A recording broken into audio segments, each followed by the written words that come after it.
எல்லாரும் இந்த போஸ்ட்டை ஒரு நிமிஷம் பார்க்கணும். இந்த போஸ்ட்டை நான் இதில் அப்லோட் பண்ணுறேன், சைடில் பாருங்கள். என்ன விஷயம் அப்படின்னா, ஒரு பெண் வந்து இந்த மாதிரி உதயநிதி அண்ணன் வந்து ரீபோஸ்ட் பண்ணலை, அது வந்து பொய்யான தகவல் அப்படின்னு சொல்லிட்டு போஸ்ட் போட்டிருக்காங்க.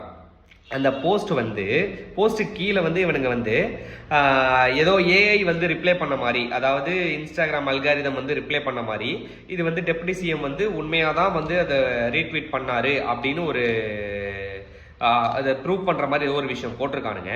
கீழே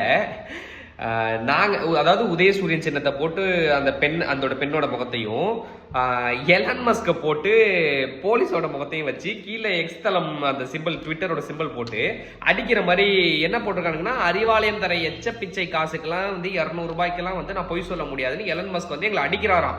அப்படி போட்டிருக்கானுங்க. முதல்ல இந்த தற்கொலைங்களை ஏன் தற்கொலைன்னு சொல்றோம் தெரியுமா? அதாவது ரீபோஸ்ட் பண்ணது இன்ஸ்டாகிராம்ல, அது மார்க் சக்கர்பர்கோட நிறுவனம். அடிக்கிறது பாத்தீங்கன்னா எலன் மஸ்கா ட்விட்டர்லேருந்து, அதாவது எக்ஸ் தளத்திலேருந்து. இவங்க 2 பேருக்கு என்ன சம்பந்தம்? ரெண்டுத்துக்கும் பிரிச்சு பார்த்து எடிட் பண்ணி போட முடியல.